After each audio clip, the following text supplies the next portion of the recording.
My name is Claire Donovan, and if you had met me 3 years ago, you would have seen a woman who had everything, or so it seemed. A loving husband, a beautiful home in Atlanta, two grown kids doing well in life. From the outside, my life looked like a fairy tale. But fairy tales, as I learned, are just pretty lies wrapped in gold paper. My husband, Nathan Donovan, was a respected businessman, the kind of man people admired, polite, generous, confident.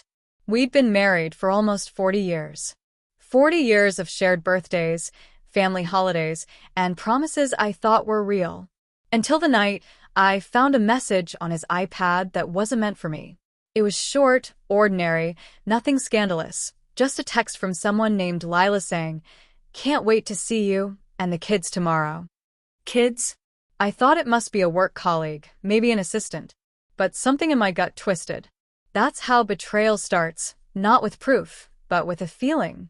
The next day, Nathan told me he had to go to a conference in Charlotte. He kissed me goodbye like he always did, calm, affectionate, rehearsed. I waited an hour, then drove to our financial advisor's office where he supposedly had meetings. He wasn't there. Instead, I found myself parked outside a small blue house in the suburbs, watching the man I'd shared a bed with for 40 years walk inside carrying groceries. A woman opened the door, smiling. Two little boys ran into his arms yelling, "Daddy." My hands shook so badly, I almost dropped my phone. I didn't cry. Not yet. My tears were smarter than that. They waited for the right moment to fall. That night, I went home, cooked dinner, and smiled through the pain. Because I needed time to plan. I called my son, Ethan, a corporate lawyer, and my daughter, Jasmine, a journalist. I didn't tell them everything, just enough to make them listen. "Dad's been hiding something," I said. "I need your help." Over the next few weeks, we built a quiet war. Ethan handled the legal strategy. Jasmine used her media contacts. I hired a private investigator who specialized in financial fraud. What he found made my blood run cold. Nathan hadn't just been unfaithful, he was living a double life. For 12 years, Nathan had been Michael Grant, a name he used to run another company, one that funneled money from our shared investments into secret offshore accounts. He had forged tax documents, lied to investors, and even rewritten his father's will to inherit everything himself. He was charming, brilliant, and absolutely criminal. And there was more. The woman, Lila, wasn't just a fling. She was his second wife. Legally married. 2 children. A whole other family. When I learned that, something in me broke, but not in the way you'd expect. It wasn't despair. It was clarity. If he wanted to play a double life, then I would play the perfect wife one last time. For 6 weeks, I acted like nothing was wrong. I smiled at him, laughed at his jokes, even made love to him, pretending everything was normal. He didn't notice the difference because men like Nathan never do. They mistake silence for loyalty and patience for weakness. Then came our 40th anniversary, the night I chose to end it all.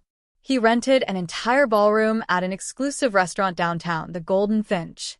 Chandeliers, roses, champagne, a live string quartet playing our wedding song. He wore his best navy suit. I wore a blood-red dress, the color of endings and rebirth. Halfway through dinner, he stood up to make a toast.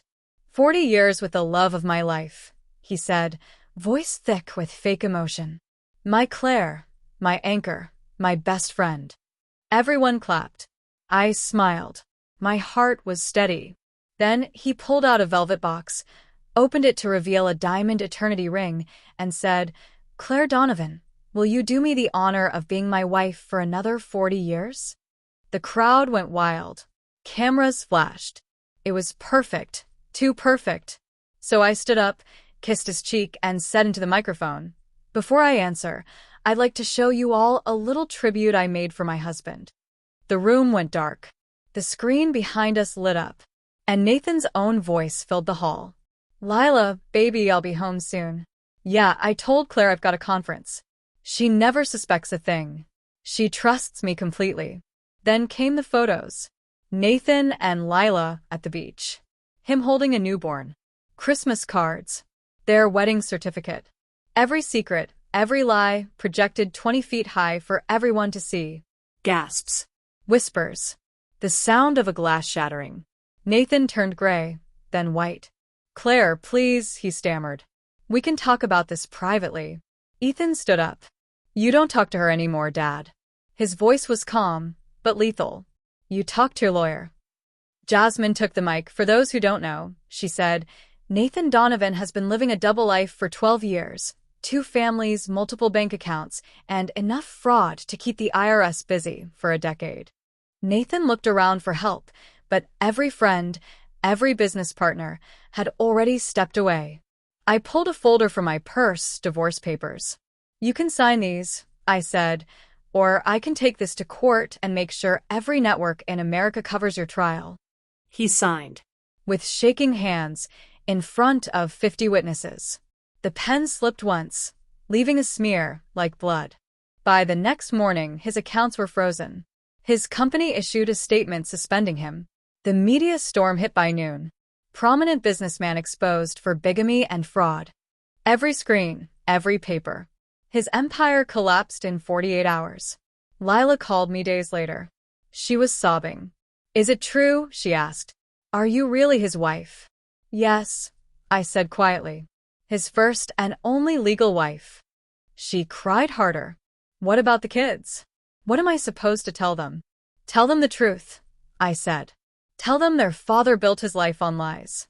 But tell them they're innocent. None of this is their fault. I gave her my lawyer's number. You'll get what you need. I won't let him ruin your life too. When I hung up, I realized something. Revenge hadn't given me joy. But justice had given me peace. Nathan was indicted for bigamy, tax fraud, and forgery. He went to prison for 5 years. I testified before the grand jury, calm, composed, free. When it was over, I sold our house, moved into a condo with sunlight and plants. I painted again, something I hadn't done since college. My art show last year, The Woman Who Refused to Break, sold out in 2 days. People said the paintings were haunting. They were right. Every brushstroke was a scar turned into color. Last month, a man named Michael Pierce, a retired literature professor, came to one of my shows. He said, "Your art feels like healing." We had coffee, then dinner. No promises, no expectations, just 2 people learning that love, real love, doesn't demand blindness. Yesterday, I got a letter. Nathan had been released from prison. I felt nothing. No fear. No cut. Just distance. This morning, I found an old letter from my mother hidden in a box Nathan had kept from me. She had known about his affair years ago but stayed silent, afraid of breaking me. Inside the envelope was a key to an account she'd left in my name, for the day you choose yourself. I'm using that money to start an art scholarship for women rebuilding their lives, women like me. Next month, I'm moving to Paris for 6 months. I'll paint, drink cheap wine, walk the streets I once dreamed of seeing. Before I left, I looked at our wedding photo. We were so young, so certain. I didn't tear it. I didn't burn it. I just placed it in a box labeled fiction. Because that's all it ever was. Today, when I look in the mirror, I see wrinkles, silver hair, but eyes that finally belong to me. Hello, Claire. I whispered to my reflection. It's good to finally meet you. And that's where my story ends, not with loss, but with freedom.